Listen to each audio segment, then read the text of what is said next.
En El Ciudadano México nos hemos propuesto como casa editorial reconstruir y demarcar la conversación, la narrativa sobre las coyunturas en nuestra entidad federativa Puebla y en nuestra nación, en nuestro país, en México.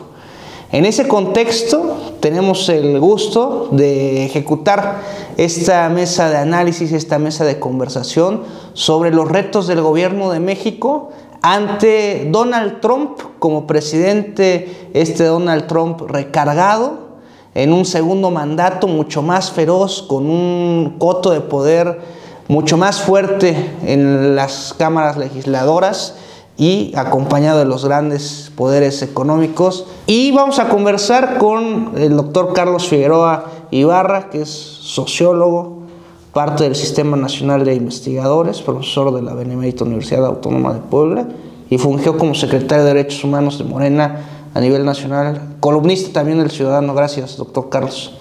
Gracias a ti por la invitación. Está también Agustín Guerrero Castillo, quien fungió como secretario general de Morena en Puebla, ha sido diputado federal, economista y también parte de los columnistas del Ciudadano. Gracias, Agustín. Gracias a ti, Jorge.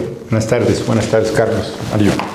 Y nos acompaña también Mario Bracamonte González, quien es abogado postulante especializado en materia laboral, fue presidente del Comité Ejecutivo Estatal de Morena en Puebla y bueno, ojalá que también pronto columnista del Ciudadano. Bienvenido, Mario. Gracias, Jorge. Gracias a todos. Vamos a hacer una ronda de 4 minutos por participación a la primera pregunta que quisiera poner en la mesa, doctor. Los retos que enfrenta el gobierno de México ante Donald Trump, particularmente en cuestión de migración, en cuestión de los aranceles, que lo desarrollamos a lo largo de la mesa, y en cuestión a el sostenimiento de la soberanía nacional frente a las políticas siempre injerencistas de Estados Unidos, hoy acentuadas en Donald Trump, doctor. Bueno, yo creo que los retos son mayúsculos. Son mayúsculos porque el asunto de los aranceles y de toda la política agresiva que está teniendo Trump no es un fenómeno circunstancial, ni solamente tiene que ver con la personalidad de sociópata que tiene el actual presidente de los Estados Unidos, sino implica un problema estructural. Los Estados Unidos representa un poder imperial en franca declinación frente al ascenso de China. Ese es un primer lugar. Y en segundo lugar, uno de los elementos sustanciales de la estabilidad política de los Estados Unidos de América, que fue el sueño americano, es decir, una calidad de vida para todos los ciudadanos, ha quedado totalmente en entredicho como consecuencia de toda esta declinación económica. Hoy, actualmente, el 1% de la población de los Estados Unidos, el 1% más rico de la población de Estados Unidos, concentra el 40% de la riqueza de ese país y el 90% del resto de la población concentra aproximadamente el 23% de la riqueza. La desigualdad ha crecido enormemente y pues encontramos un país que tiene estos dos grandes problemas. Estados Unidos, después de una posición de desindustrializar a los Estados Unidos, que fue la lógica neoliberal que siguieron demócratas y republicanos, ahora se encuentra urgentemente necesitado de reindustrializarse. Los aranceles forman parte de esta política proteccionista para lograr esa reindustrialización. Entonces, el tema de los aranceles va mucho más allá de la migración y del narcotráfico. Yo más bien pienso que son como banderas de ataque para poder legitimar una política que tiene razones estructurales más allá de esta coyuntura. De acuerdo. Agustín, tu opinión sobre estos temas, aranceles, migración, soberanía. Mira, yo coincido con Carlos.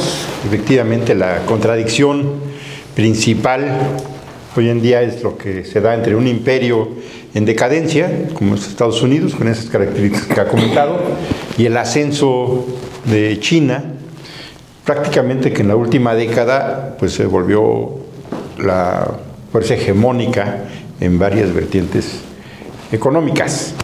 Y esta necesidad de lo que plantea Donald Trump de volver a ser grande a Estados Unidos, lo primero que hace es reconocer que ya no lo es y que ya no está solo. O sea, esa frase implica que ya no lo es.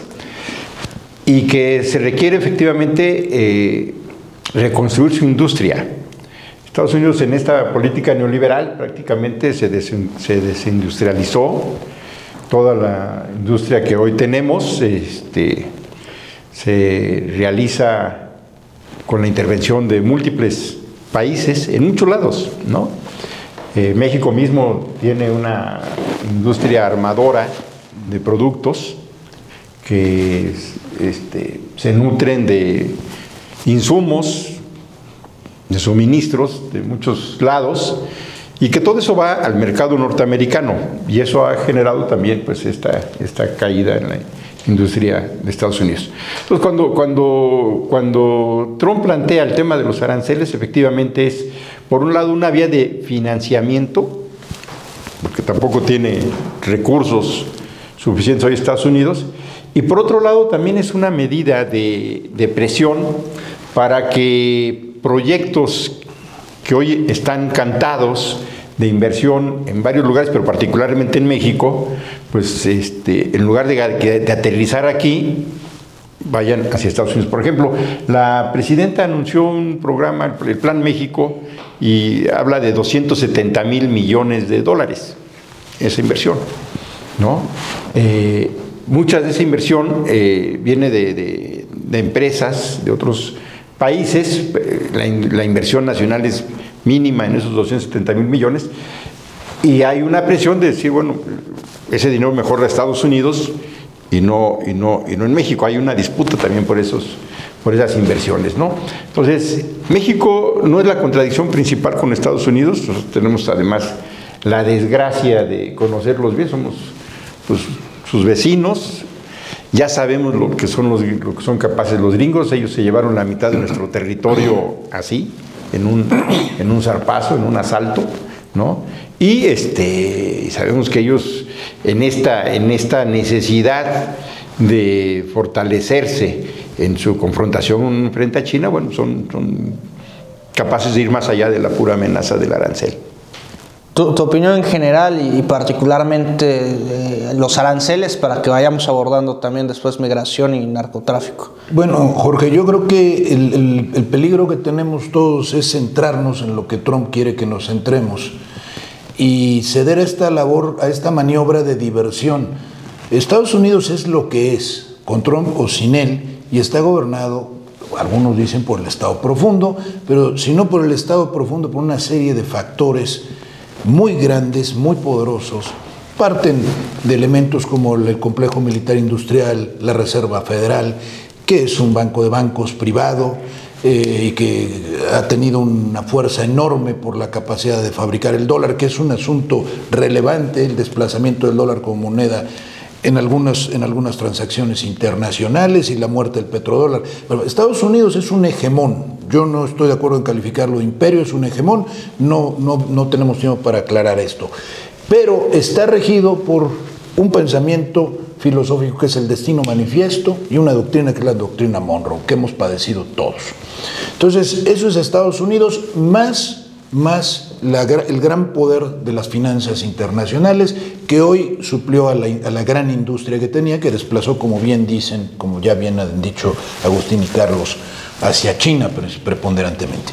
¿Quién es Donald Trump? Donald Trump es un individuo que de loco no tiene nada, es un individuo que no actúa solo, que actúa en representación de la cara visible de un gran grupo de poder, pero además es un individuo que tiene unas habilidades de negociación muy grandes y nos tira estas cortinas de humo que consisten en decir que detengamos la migración porque les está perjudicando y que detengamos el tráfico de drogas fentanilo. Estos dos asuntos no son relevantes en realidad. Estados Unidos maneja el negocio de las drogas, la DEA es un gran administrador del negocio de las drogas, el dinero del narcotráfico se lava en los grandes circuitos financieros internacionales, preponderantemente en Estados Unidos, en fin, y la droga es un elemento de control social muy importante en los Estados Unidos también.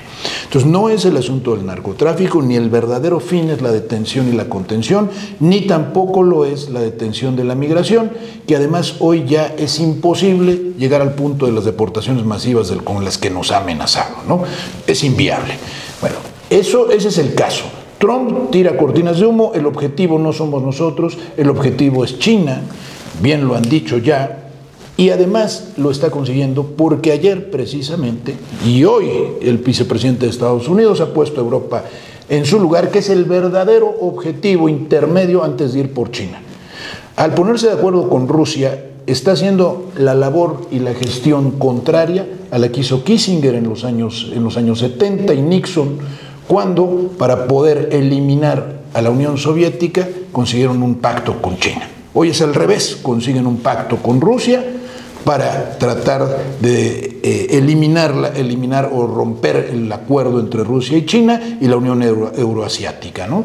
Eso está claro, le ha concedido la victoria de Ucrania a Putin ya, y además ha llegado a ciertos acuerdos para incorporarlo al contexto internacional, los organismos internacionales como el G7. Eso significa que nosotros estamos en medio y que lo que tenemos que pensar es qué hará México ante una situación como esta en términos de realismo político, porque yo llamo a abordar esto desde un punto de vista del realismo político.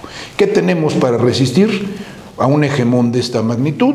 No es un loco desbordado, es un plan previamente pensado y bien ejecutado por los Estados Unidos, y Trump está al frente. ¿Les va a salir? No lo sé, pero por lo pronto le está saliendo.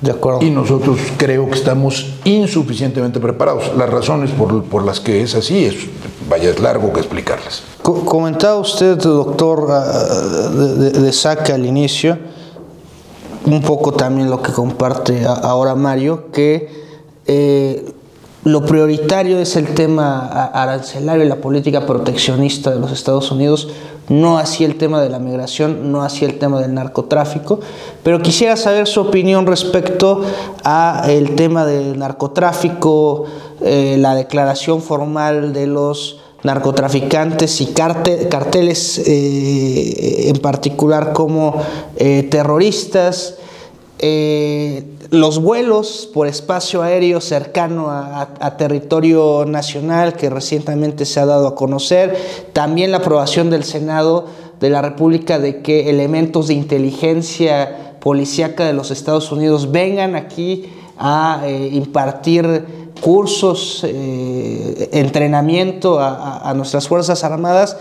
En ese marco donde lo prioritario es el tema económico, lo que va rozando el tema del narcotráfico y esos amagos ponen en riesgo nuestra soberanía nacional. Bueno, yo creo que el principal objetivo de los Estados Unidos en este momento es garantizar lo que los nazis llamaban el Lebensraum, o sea, el espacio vital.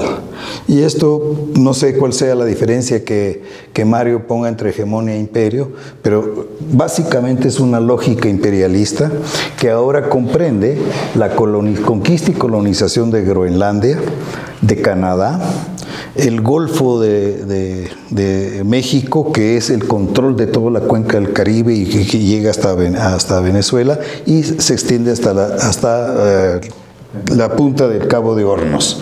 O sea, eso es lo que es el espacio vital de este imperio. Y ese es el proyecto que tiene. La cuestión del narcotráfico y la migración, pienso yo, que es un tema que les puede estar preocupando. Finalmente hay 36 millones de adictos en los Estados Unidos y hay un problema humanitario grave que expresa la decadencia de los Estados Unidos. Pero en el tema de migración, por ejemplo, es notorio el envejecimiento de la población, propiamente el WASP, digamos, ¿no? La población estadounidense propiamente, la curva demográfica o sea, más bien la pirámide se está invirtiendo, por lo tanto es absolutamente vital contar con migrantes. ¿Cuál es la tirada de todo esto?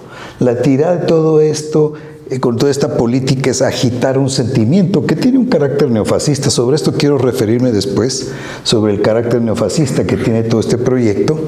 Es agitar con un propósito neofascista la creación de un enemigo común, como los judíos en el caso anterior, pero el propósito no sería exterminarlos, porque necesita de esa fuerza de trabajo para poder reproducir, entre otras cosas, la industrialización.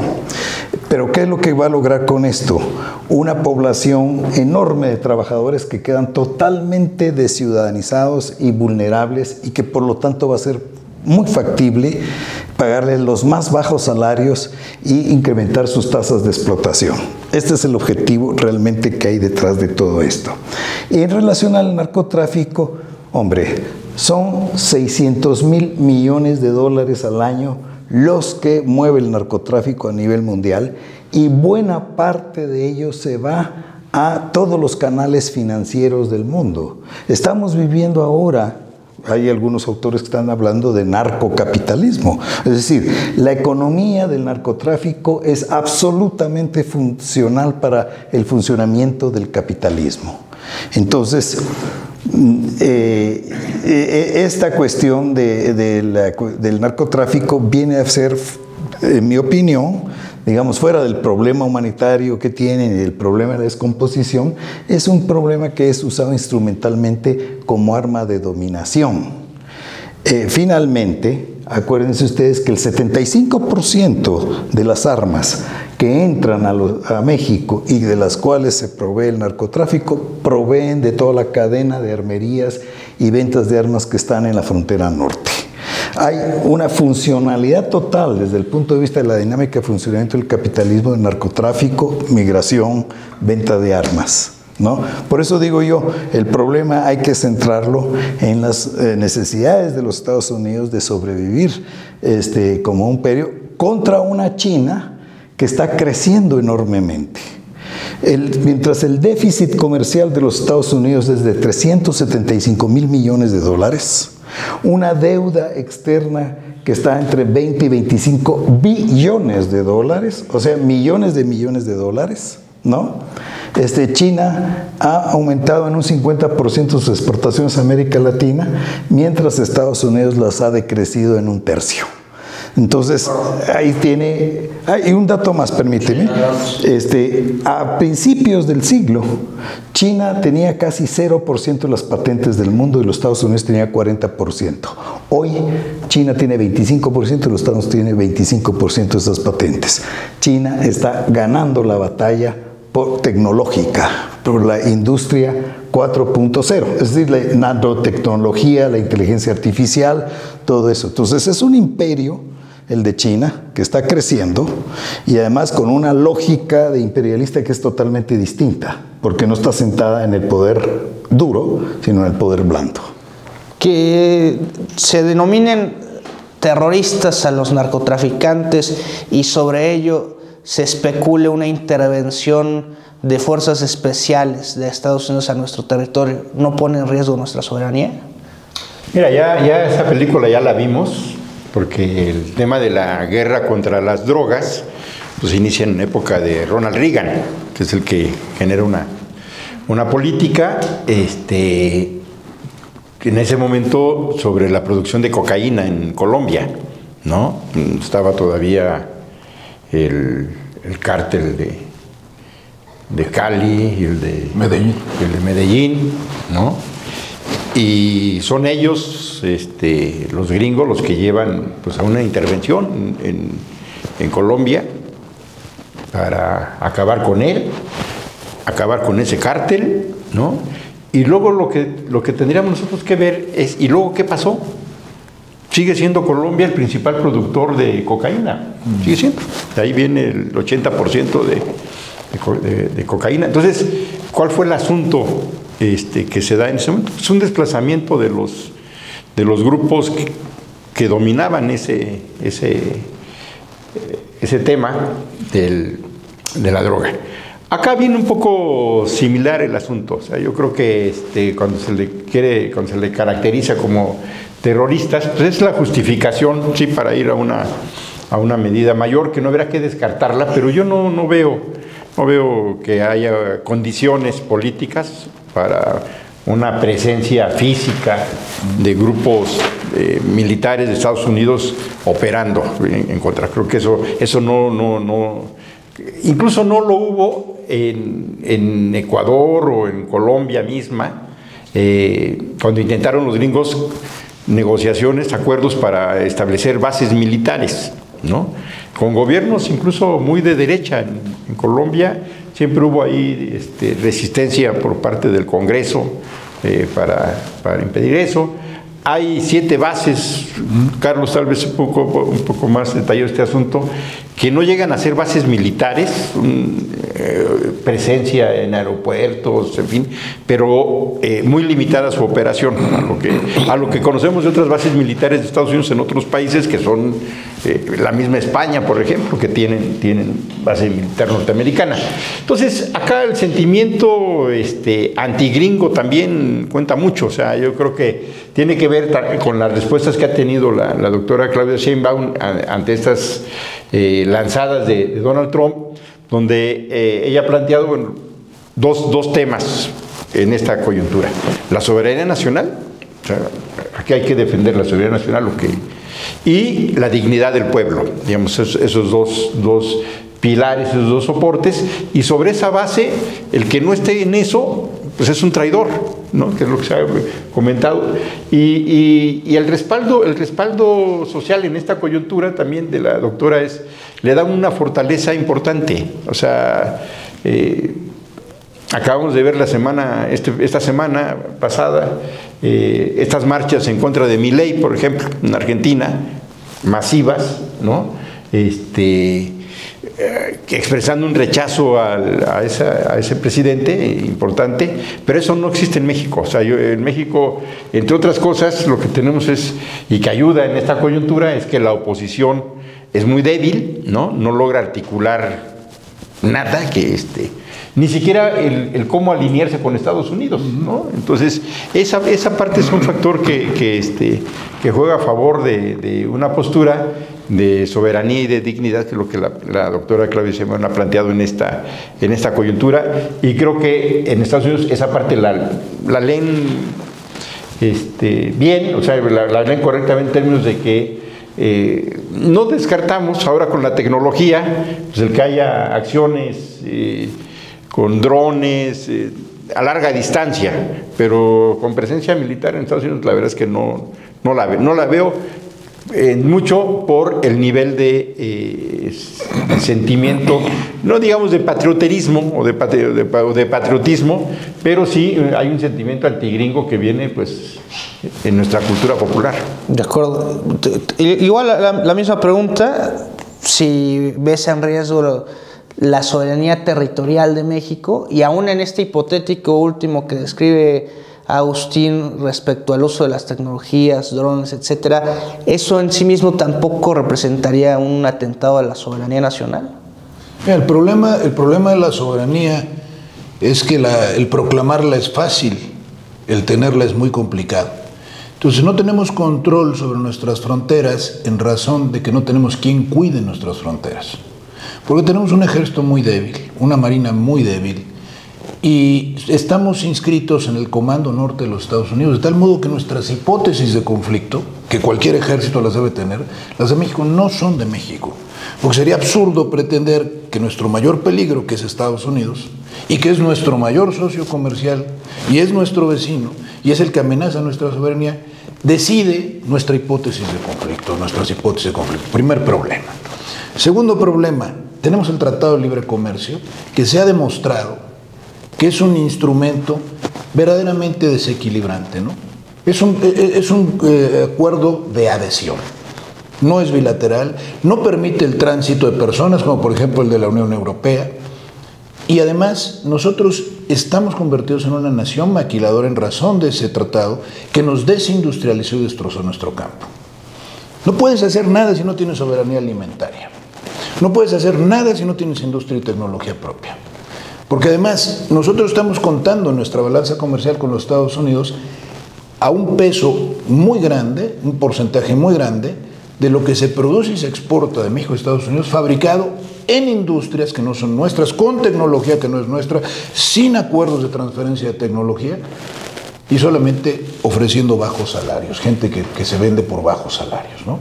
Entonces, súmale a eso la independencia esta neoliberal del Banco Central, sumémosle a eso el problema. El TLC contempla instrumentos que están logrando que los tribunales, no los de México, sean los que decidan nuestro destino. O sea, cada vez hay un influjo mayor de contaminación en nuestras leyes para adecuarlas a las leyes de Estados Unidos, a su mentalidad y a sus necesidades, y un problema mayor, del que nadie está hablando recientemente. Hace 2 años ganamos en un panel que planteó México en el panel del Tratado de Libre Comercio, un asunto de la industria automotriz que ganaron México y Canadá. Estados Unidos perdió y es el momento en que no cumple y no hay poder humano que le haga cumplir. Bueno, en diciembre perdimos el panel del maíz transgénico. Nadie está hablando de esta cosa tan grave para la salud de los mexicanos, para nuestra seguridad alimentaria. ¿Qué hizo México? No impugnó esa resolución en ningún tribunal internacional, se conformó y dijo que venga. Entonces, eso me lleva a la conclusión de que las declaraciones están muy bien, pero si no fabricamos herramientas que sostengan las declaraciones de soberanía, la situación será complicada. Y luego sumando rápidamente a esta injerencia de agentes del extranjero, me acuerdo que se discutió en el Senado en tiempos de Peña Nieto esta situación. Bartlett defendió, por cierto, la posición contraria, que era vulnerar la soberanía nacional, permitir el ingreso de agentes extranjeros armados a México. Se aprobó. Y no nos lo hemos podido quitar de encima.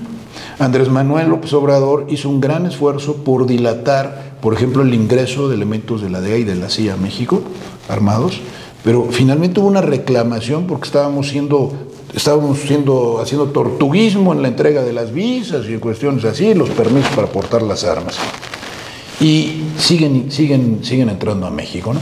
Estados Unidos tiene una tecnología muy superior a la nuestra, hay que decir la verdad.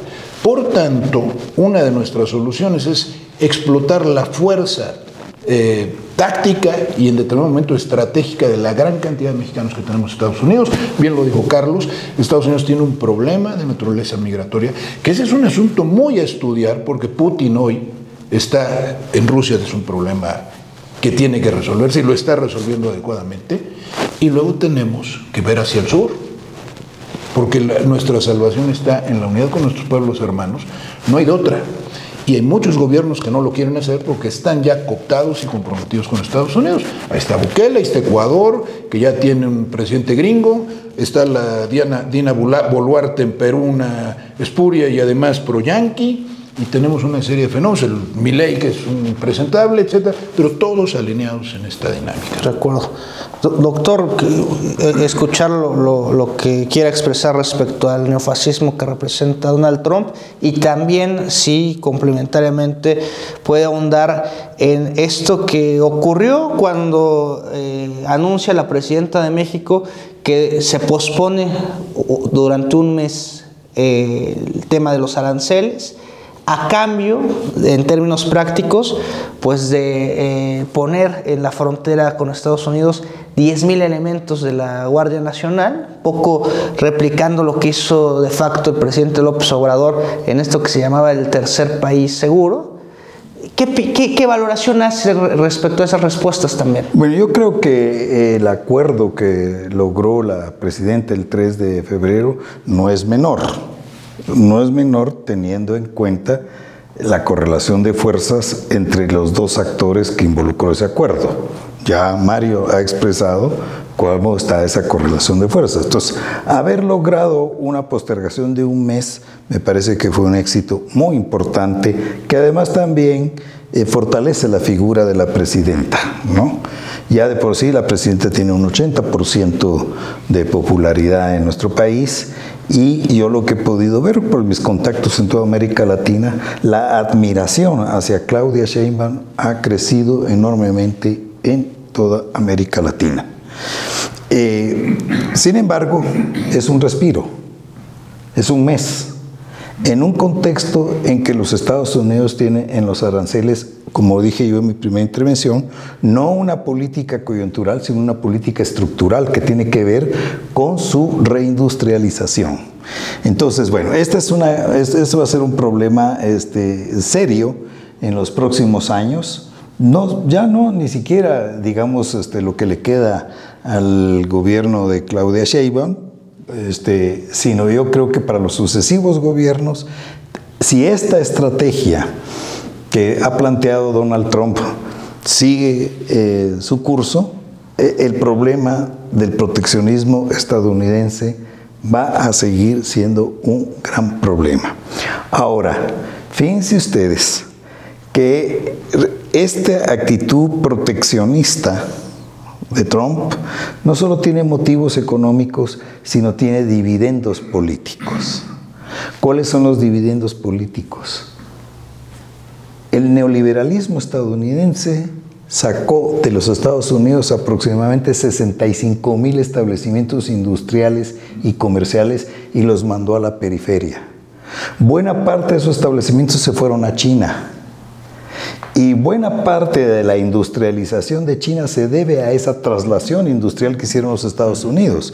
Porque China lo que hizo es, bueno, vénganse las empresas, pero como son 1.400 millones de chinos, es un enorme mercado, ustedes van a poder vender sus productos aquí a cambio de que haya una transferencia tecnológica. Entonces China se aprovechó de esas inversiones extranjeras y creció tecnológicamente.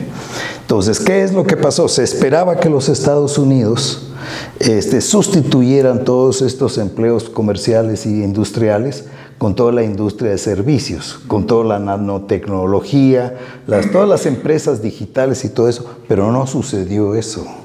Entonces, ¿qué es lo que tenemos? Voy a usar una palabra coloquial. Tenemos una enorme cantidad de población trabajadora encabronada, ¿verdad? Que se quedó precarizada laboral y salarialmente, y esa es la base, el núcleo duro del trumpismo.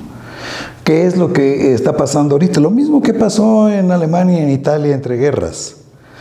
Hay una capitalización reaccionaria de la crisis del capitalismo. En este caso hay una capitalización reaccionaria de la crisis neoliberal en los Estados Unidos.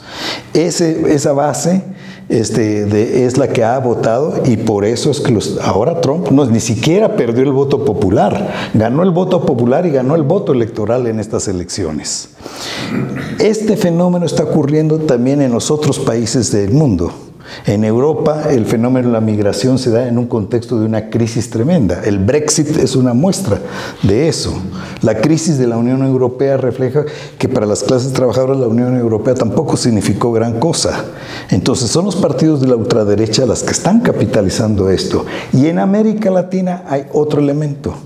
Si ustedes se fijan, en todo el mundo, la única región del mundo donde el progresismo avanzó es en América Latina, con dos ciclos: el que comenzó con Chávez y luego el que comenzó con Andrés Manuel, ¿verdad? Son esos dos ciclos, este segundo más débil que el primero. Entonces, este fenómeno del crecimiento del progresismo ha alimentado también una reacción de ultraderecha en la región de América Latina, y esa es la base del crecimiento neofascista en América Latina. Hoy en América Latina encontramos que el proceso progresista más consolidado que hay en toda la región es el de México. Es el que incluso la gente está viendo con todos los problemas que Mario ha planteado, ¿no? Pero es como la insignia, el buque insignia del progresismo, ¿verdad? Todos los demás procesos progresistas están haciendo aguas. Vean ustedes, Boric es impresentable. Lula, con el veto que le hizo a Venezuela con el BRICS, es una cosa hasta difícil de comprender. Petro trastrabillando, ¿no? Xiomara Castro enfrentando intentos de golpe de Estado en Honduras. Y así podemos irnos ver. Solo en México hay un proceso. Y esto los Estados Unidos lo saben. Y esto los Estados Unidos lo que quieren también es reventar este proceso, porque forma parte de toda su dominación imperial. Se analiza, Agustín, el tema fronterizo puntualmente en esos marcos de México hacia Estados Unidos. Pero todas las personas de Centroamérica, de Sudamérica que ingresan por la frontera sur de México transcurren en su búsqueda del sueño americano que apuntalaba el doctor Carlos, y pocos de ellos logran ese tránsito. Muchos se quedan en el intento, muchos sudamericanos, centroamericanos, y ese intento repercute en que habiten involuntariamente de algún modo en México. ¿No tendría que ser más fuerte el gobierno de México en la frontera sur e impedir el tránsito de personas centroamericanas y sudamericanas? Y si fuera así, ¿sería un acto antiderechos humanos, antiprogresista? Mira, yo creo que Andrés Manuel en su momento planteó una estrategia. En primer lugar, que Estados Unidos reconociera, desde Trump y luego con Biden, que Estados Unidos reconociera la parte de responsabilidad de Estados Unidos en el incremento de la pobreza y la desigualdad de América Latina. Que todos estos trabajadores de Centroamérica, de Sudamérica, del Caribe, que tienen ilusión y la intención de ir hacia Estados Unidos, es resultado de todas estas políticas de explotación de Estados Unidos. Y por eso Andrés Manuel planteó que se generaran políticas públicas respaldadas con un financiamiento de Estados Unidos para generar una mínima condición de empleo que amarrara a toda esta población a sus países de origen. De hecho, lo pactó con Biden. De hecho, hay un acuerdo ahí donde Estados Unidos iba a entregar alrededor de $4,000 millones para los programas sociales que se dan en México, poderlos implementar en todo Centroamérica, ¿no? Y Colombia y Ecuador. No dieron un solo centavo, pero eso fue un intento. Una segunda parte tiene que ver con este proyecto de construir una cortina social en el Istmo de Tehuantepec, ¿no? Y el Tren Maya, en otro proyecto en la península, de ser espacios de trabajo, de empleo para toda esta migración. O sea, de disminuir desde la lógica de Andrés Manuel y un poco también ahora de Claudia, que el flujo de migrantes hacia la frontera norte fuera masivo. Entonces se construye esta parte de una cortina económica, o está en vías de construirse, que es el tren transísmico, que va acompañado de la creación, de la construcción de 15 polos industriales, ¿no? En el papel estaba bonito. Ahora, la verdad es que construir 15 polos industriales de Salina Cruz a Coatzacoalcos, pues no es sencillo el asunto, pero así estaba pensado, y eso iba a permitir que muchos de estos migrantes que vienen del sur pudieran encontrar ahí un modus de vida legal. Eso está en teoría, ahí caminando. El mismo Tren Maya, que fue un detonador de empleos en la época de su construcción, ahora mismo pues no está dando, incluso para la misma población de los estados de México en esta zona, la respuesta que se había pensado, porque el proyecto del Tren Maya, entre otras cosas, tiene la intención, que es lo que lo hace viable económicamente como proyecto, el que de los 10 millones de visitas que se reciben en el Caribe mexicano, en las costas de Quintana Roo, y que llegan a hoteles y no salen de ese hotel, ahí están una semana o 2 semanas, ¿no? Que toda esa, que la tercera parte de ese universo de turistas, de 10 millones que son, la tercera parte pudiera hacer una derrama económica en el conjunto de la península y no concentrado en estos hoteles de lujo, que son hoteles que no hay la necesidad de que la gente salga de ahí, llegan directamente al hotel y adentro hay todo, ¿no? Hay todo. Entonces, incluso así se venden los paquetes, como todo incluido. Sí, hay hasta playa, ¿no? Hay hasta playa y todo ahí adentro, ¿no? Entonces, es una derrama económica que se queda concentrado en los dueños de los hoteles, que una buena parte además son españoles, ¿no? Entonces, la apuesta del Tren Maya era generar que una tercera parte de esos 10 millones salgan del hotel, se suban al tren, ¿no? Y lo que se van a gastar, se lo gasten, pero prorrateado a lo largo de la península. Eso no está ocurriendo todavía.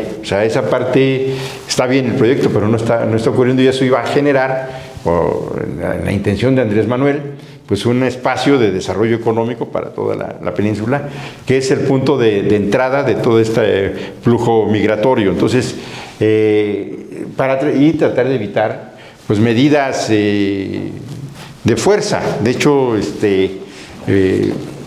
lo que vemos ahora, bueno, un relajamiento de los trámites de la Comar para el registro y la protección de los migrantes que vienen del sur. Y se ha disminuido mucho, o sea, con todo ha habido una disminución importante del flujo hacia la frontera norte. No tiene nada que ver con lo que teníamos hace 3 o 4 años, donde había caravanas masivas. Ahora llevamos prácticamente 1 año y medio sin ese tipo de flujo, pero sí es un tema que lo está cargando solo nuestro país, ¿no? Lo está cargando solo nuestro país, en este punto de no pelearse con los gringos.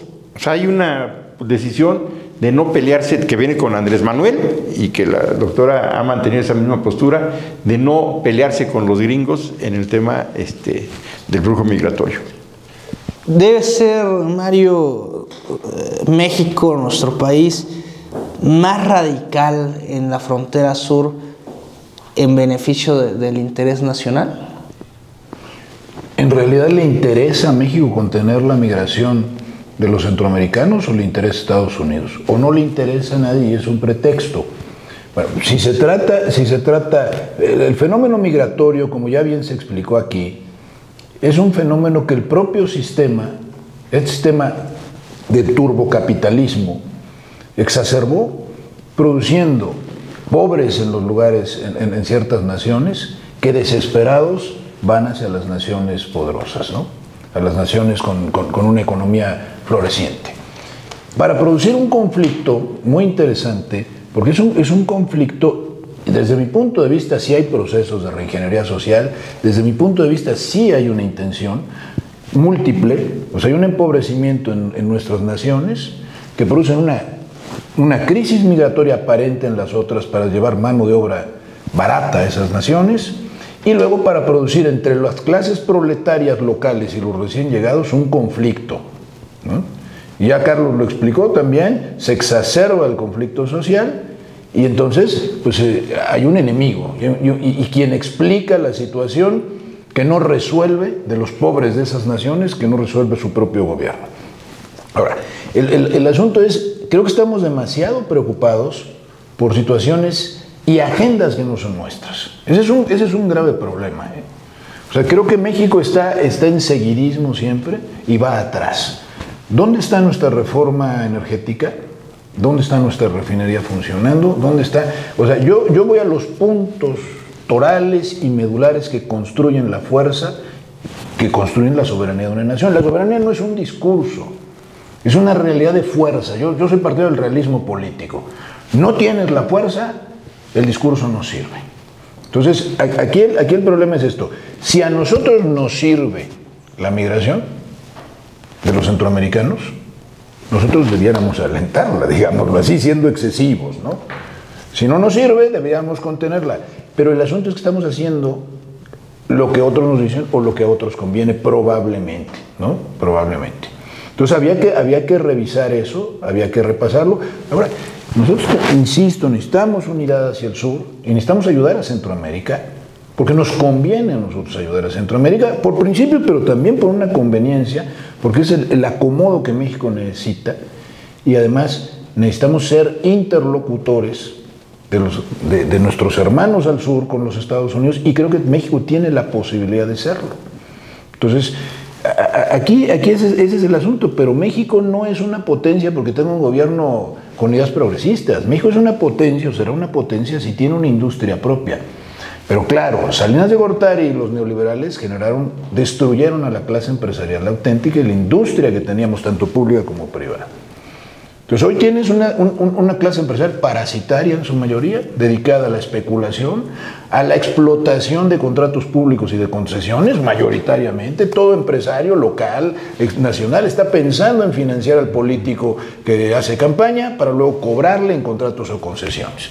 No se genera dinero, vivimos del mismo dinero público, y eso no genera industria, no genera riqueza, no genera tecnología ni avances necesarios pues, para resistir.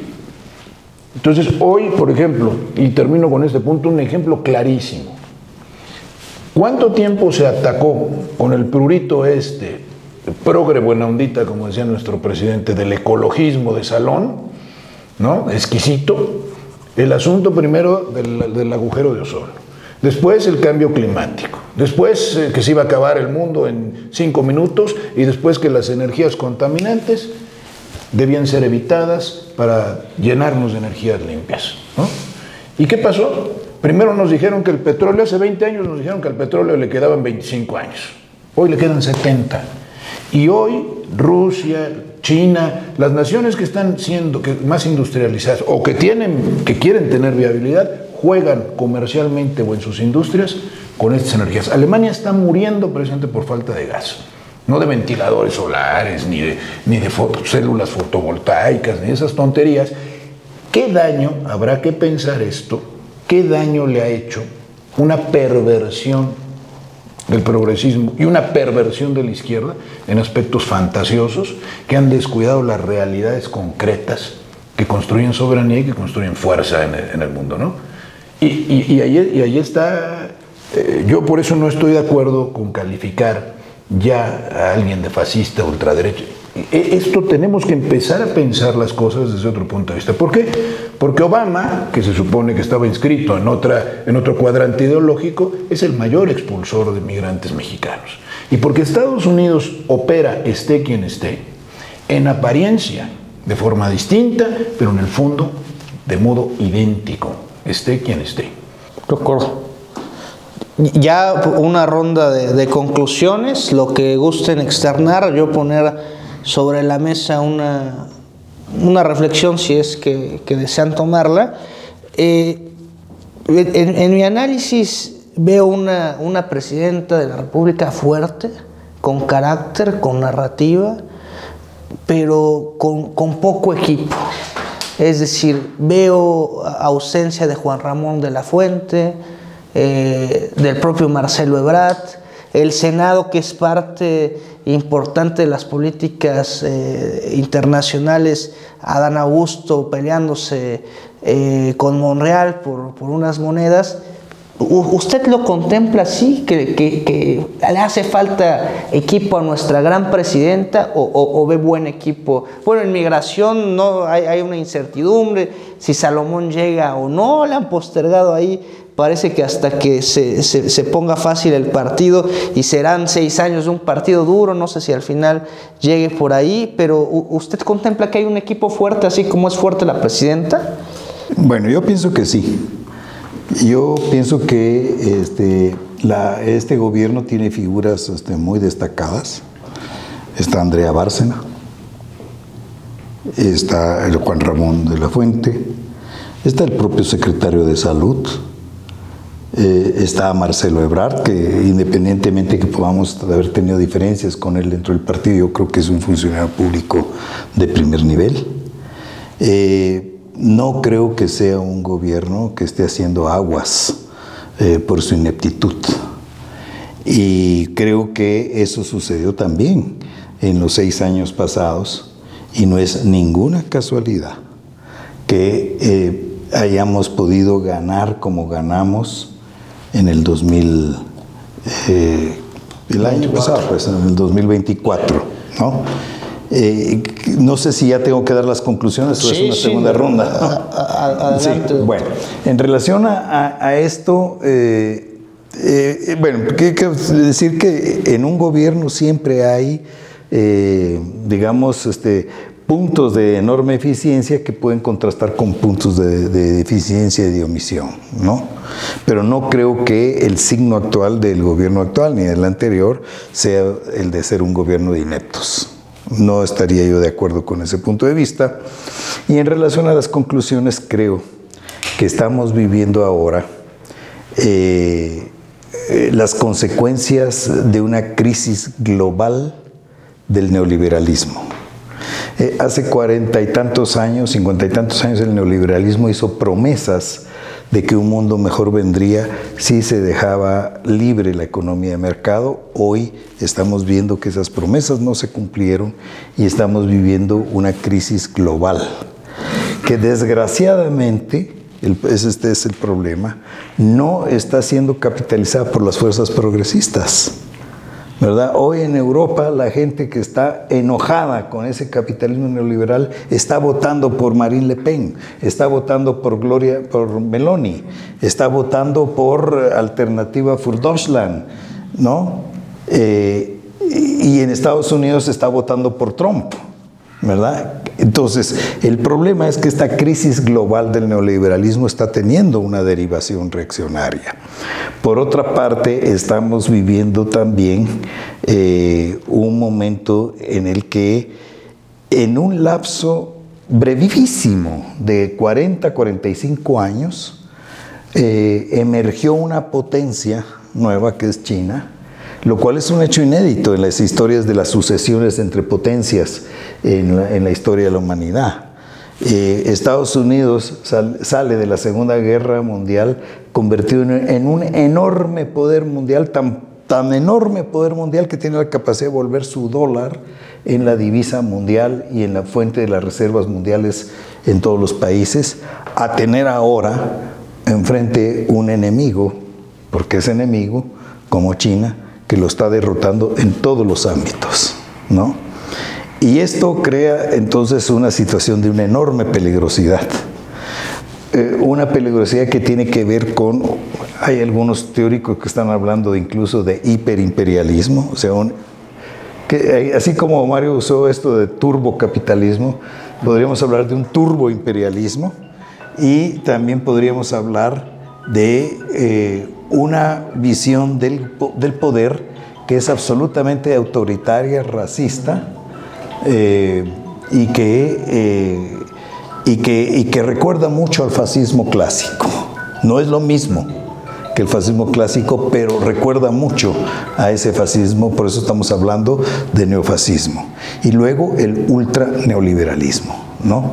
Que ante la crisis que hay, en lugar de introducir correctivos como los que está buscando hacer la Cuarta Transformación, pues la capitalización reaccionaria lo que hace es que se elijan gobiernos que lo que hacen es profundizar más de lo mismo, como es el caso de Milei en la Argentina o de Trump en los Estados Unidos y de Bolsonaro, que ahí ya está en el Brasil agazapado. Le agradecemos mucho su participación, doctor ¿Cómo? Carlos. Sí. Gracias a ti por invitarme. Agustina, ¿tiene tan buen equipo la presidenta como tan buena es ella? Y tus conclusiones también, por favor. Mira, yo creo que el gabinete es un gabinete de composición, es un gabinete de acuerdo político, ¿no? Que va más allá de la propia historia y voluntad de la doctora Claudia Sheinbaum, ¿no? Es un gabinete que combina, por un lado, los compromisos políticos de la campaña. Hubo un acuerdo ahí que estableció como condición para mantener la unidad del proceso, la ocupación de espacios de quienes participaron, quienes compitieron. Uno de ellos fue Marcelo Ebrard, ¿no? Que se planteaba en aquel momento que quien ocupara el segundo lugar en la encuesta iba para acá y el tercer lugar y que todos, ¿no? Entonces, ese acuerdo se respetó, ahí está, ¿no? Entonces, Mario Delgado. Mario Delgado. Tenemos a Monreal en una cámara, tenemos a Dan Augusto en otra cámara, que hay que verlos como parte del gabinete, o sea, al final del día es un solo equipo, ¿no? O sea, no nada más los que están en el Ejecutivo, es un acuerdo algo más global. Luego podemos identificar ahí compañeras y compañeros que su vínculo directo es con Andrés Manuel, ¿no? Ahí hay secretarios que le dan continuidad y han mantenido una lealtad con la doctora Claudia Sheinbaum, pero que los tenemos que ubicar como punto de origen con compromisos con Andrés Manuel, ¿no? El caso, por ejemplo, del director del Infonavit, pues digo, no vamos a regatear ese asunto, es un cuadro de Andrés Manuel en un espacio estratégico ahora en la política interna que ha manifestado la presidenta, porque una parte de la recuperación económica de nuestro país o del crecimiento económico del país descansa en un proyecto de construir 1 millón de viviendas. O sea, en la que el eje de la construcción está en 2 grandes soportes: la construcción de viviendas y la construcción de ferrocarriles, o la recuperación de ferrocarriles. Ahí están los dos grandes troncos, y uno de ellos lo opera alguien muy, muy cercano a Andrés Manuel. Ahora, que son compañeros con experiencia, leales al proyecto, sin duda. O sea, creo que hay matices, ¿no? Pero en general no veo ahí... Hay gente, por ejemplo, a mí no me gusta Juan Ramón de la Fuente, por sus historias pasadas también, ¿no? O sea, yo no termino de olvidar que él era el rector cuando entró el ejército a CEU. A mí no me gusta Mario Delgado, por ejemplo, ¿no? O sea, sí, y ahí están. Pero y más en el tema de educación, por ejemplo, ¿no? O sea, dijeras, bueno, ahí es lo que había y ahí lo acomodaron. O sea, hay gente que pues no era su perfil, por decirlo ahora, pero ahí está. Y sin embargo es un equipo que le da buena cobertura a la presidenta. No veo como en otros temas que pasó con Andrés Manuel, que sí los hubo, por ejemplo, este tema de la minería, donde había posturas encontradas entre la que fue secretaria de Economía, la de Monterrey, Tatiana Cloutier, pues que tenía una visión totalmente distinta a otros cuadros de la administración de Andrés Manuel. Hasta bueno, son muy pocos días, en realidad, estamos diciendo que la doctora llegó en octubre, estamos hablando de 4 meses, 5 meses, y lo primero que hay que reconocer es que la agenda nos cambió. La agenda que traía la doctora en octubre no tiene nada que ver con lo que estamos viviendo ahorita. O sea, ahora la agenda la está imponiendo Donald Trump. Llevamos desde el 20 de enero todos los días hablando de sus posturas, de todo mundo, no solamente México, y estamos muy reactivos. O sea, la iniciativa política que sí llegamos a tener los primeros 90 días, en este momento eso no existe. O sea, la iniciativa política nos la están marcando afuera y lo que queremos es evitar que eso se vuelva una crisis. O sea, creo que la doctora está en ese ejercicio de evitar que eso se vuelva una crisis. ¿Eso a qué nos lleva también? A que nuestra agenda interna que traíamos de un nuevo régimen político, ¿no? Lo tienes que ajustar, se está ajustando. El elemento central del nuevo régimen político pasaba y pasa por la elección del Poder Judicial, ¿no? Que ya está en curso, que es un tema que solamente nos interesa a nosotros. En realidad es un tema que en términos de la sociedad está muy, muy frío, pero que es central en el diseño que tenemos de un nuevo régimen político. Hay otros temas que han aparecido que tenemos que clarificarlo, porque nos agarró en la coyuntura el Plan México, estos 270,000 millones, de los cuales no ha habido una sola explicación de qué se trata. O sea, en esta lógica de la industrialización del país, ¿es esa la vía? A través de este Plan México, no lo sabemos. O sea, es un asunto donde solamente se dijo, vienen tales empresas, es esta lana. Me llama la atención, por ejemplo, la Nestlé, que habla de una inversión de 10,000 millones de dólares, una empresa que hace 3 años fue vetada por Andrés Manuel, ¿no? Justamente pues por el año saqueado del agua. Entonces ese proyecto fue hace 3 años bloqueado por Andrés Manuel. Ahora reaparece el Grupo México, la minera México. El año pasado, todavía cuando se aprobó la ley minera, hay una prohibición expresa de la minería a cielo abierto. Ahora, en estos acuerdos del Plan México, hay un ablandamiento en la posición y hay una voz cantante que es este señor Germán Larrea, que todos sabemos lo que significa, como un actor importante en este plano. Entonces hay un corrimiento ahí. Ahora, no es menor el asunto, tiene que ver con cuál es el bien político a salvaguardar en este momento, en esta coyuntura. O sea, qué es lo que no podemos perder en este proceso de confrontación que tenemos con Estados Unidos, ¿no? Lo ha planteado. Yo creo que hoy tenemos como un bien político a cuidar a la presidenta de la República. O sea, ella es el soporte de todo lo que podamos hacer, el que tenga un respaldo popular muy fuerte. Y creo que en esa parte, más que una falta de gabinete, me parece que le falta partido. Me parece que el partido sí no está acompañando este proceso. Deberíamos de haber hecho una convocatoria en todos los estados, en el norte del país, o sea, acompañando, levantando la voz, y el partido hasta este momento ha estado omiso. Traemos una campaña de afiliar a 10 millones como un eje. Y termino con esa parte, o sea, vamos con una campaña de 10 millones, pues yo quisiera por lo menos 100,000 en la calle, o sea, de manera permanente, visitando a la gente, informando, movilizándose, ¿no? O sea, no necesitamos un partido, bueno, sí necesitamos un partido grande, pero necesitamos sobre todo que haya directrices políticas que acompañen a la presidenta en esta coyuntura. Yo estoy de acuerdo y les propondría que en un segundo momento discutamos las labores del partido respecto a los retos que tenemos como país, no solo en la coyuntura de Trump, que será muy interesante. Yo concuerdo contigo, Agustín.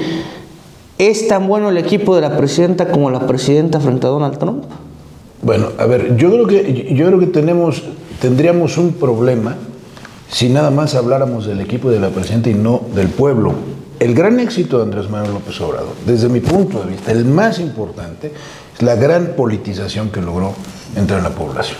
O sea, es decir, que una cantidad enorme de gente que era indiferente ante la situación política y su propia realidad se involucrara directamente, se interesara y actuara, ¿no? O sea, el pueblo era un objeto inerte, hoy es un sujeto actuante. Entonces, ya tenemos también que pensar en el lugar que debe ocupar el pueblo en esta situación. El pueblo aquí y el pueblo que tenemos en los Estados Unidos, porque no hay que olvidar a nuestros hermanos migrantes, que son una fuerza enorme. Y una fuerza cultural, una fuerza espiritual, moral, psicológica, etcétera, en un entorno decadente, ¿no? como es el de Estados Unidos, que no hay que negar eso, es verdad. Están tratando de salvarse del abismo. Bueno, el equipo de la presidenta, hombre, yo creo que en todos los ámbitos encontraríamos mexicanos muy competentes, o podría decir cualquiera que hay más competentes que los que están, ¿no? Pero bueno, lo que hay es esto.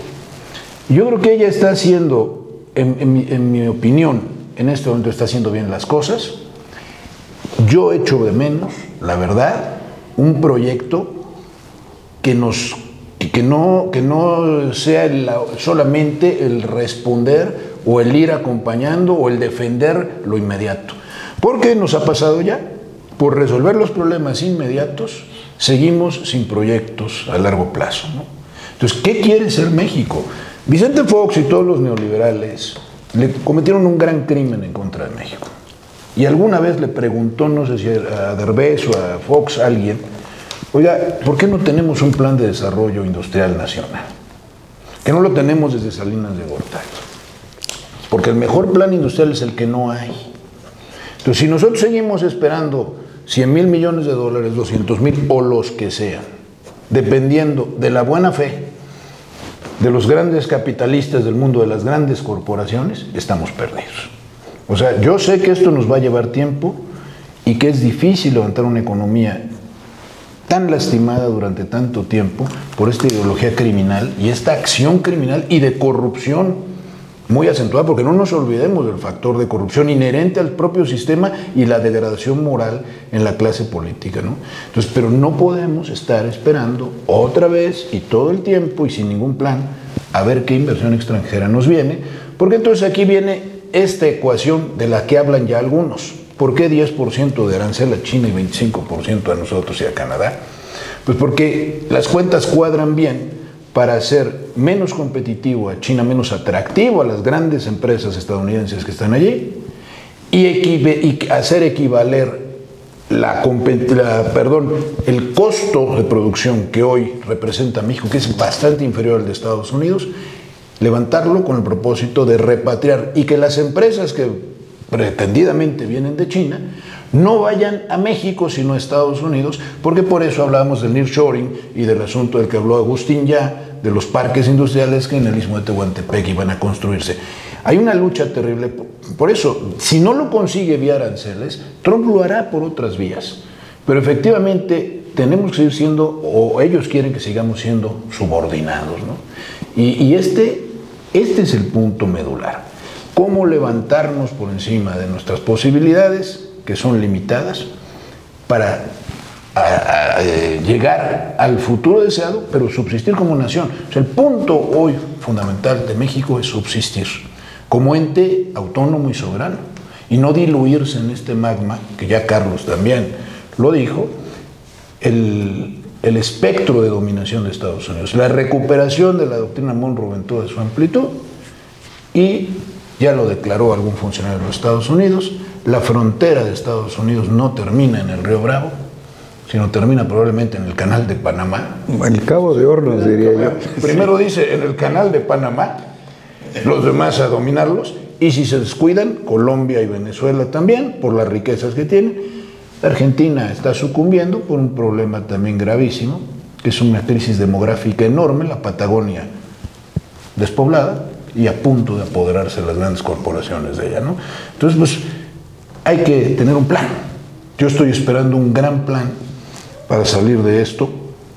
Va bien la presidenta, pero me parece que tendríamos, y no tiene que ser ella necesariamente quien haga esto, acción al pueblo y que los políticos pues empiecen a funcionar. Un poquito comentando para provocar lo de Agustín, lo del final, pues lo que sucede en el gobierno federal sigue sin suceder en los gobiernos de los estados, ¿no?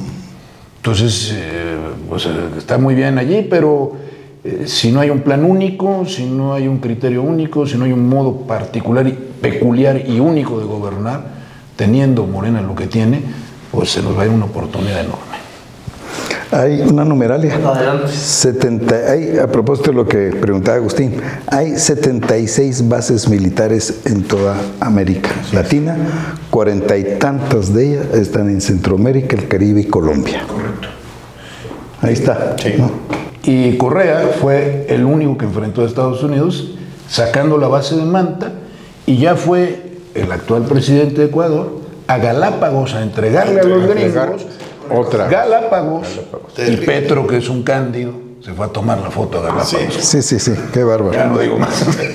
Pues les agradecemos y ojalá que pronto discutamos el rol que ha tenido o no realmente el partido Morena frente a estos retos nacionales. Muchas gracias. Gracias.